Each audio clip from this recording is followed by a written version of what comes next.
In downtown Rock Hill, the firm of Williams and Fudge is based in an interesting structure. The building might look new, but it's far from being young. I think there's beauty in any old thing, any old building, and I think this is a great opportunity, and I do think it's an inspiration anytime that you see something being revitalized. This was an old cotton mill and was abandoned until a group of partners decided to restore it. There's a tremendous amount of community value that you get out of bringing a building like this that's over 100 years old, that was one of the mainstays of this community's history, back into the mainstream. At first, there was little desire to renovate the old mill. In 2005, we were contacted about the city about possibly moving our business downtown, just increase employees and numbers downtown. We turned them down.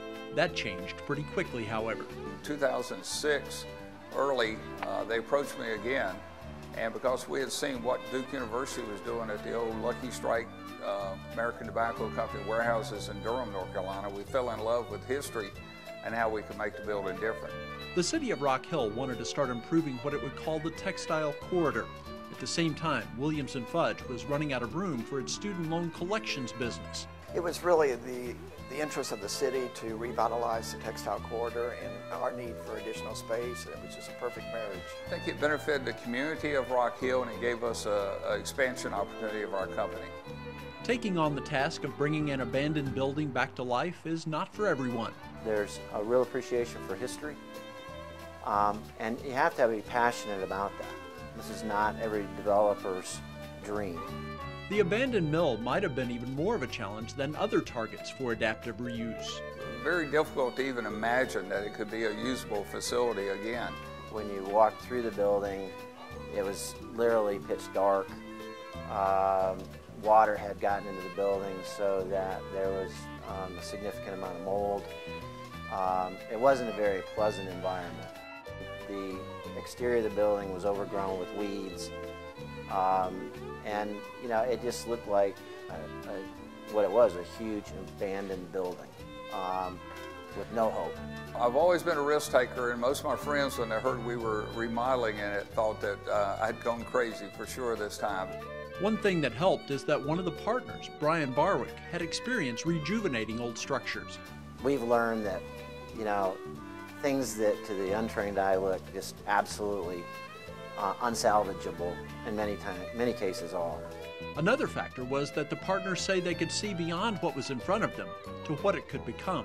You have to have a vision of what it's going to be like. If you just see it the way it is in the current condition, you're not going to appreciate it. But we just saw a tremendous amount of potential for this building, and create a new life for this building. Another bit of incentive was knowing how much the mill had once meant to the town. After we walked the building and understood it, particularly after we understood the history, that, you know, whatever the effort needed to be to save it, that's what we would do to restore it and renovate it.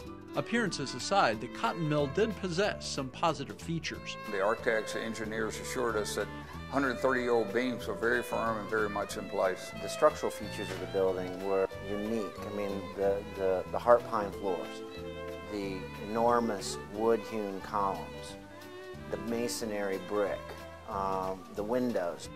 There was a financial incentive to resurrecting the mill and doing it the right way. It was on the National Registry of Historic Places.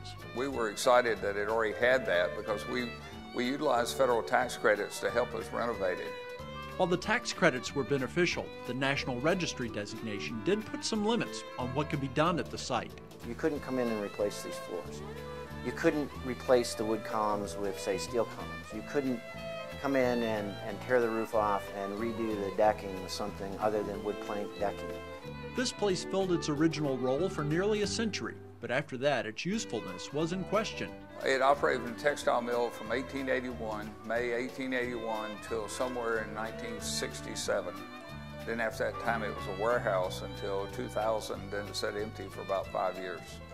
The history, though, remains alive as the partners made sure to pay tribute to the past with numerous artifacts.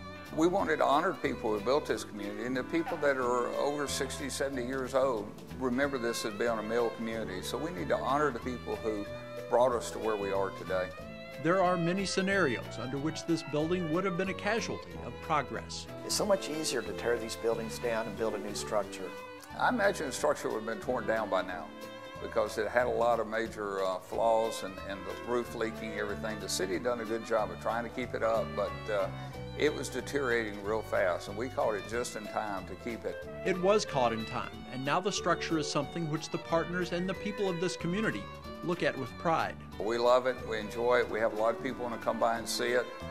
We've had people apply here because they love the building and what we've done to help support downtown Rock Hill. The project has earned several state and national awards for adaptive reuse, and it stands as an inspiration to others who might not be content to let history fade away.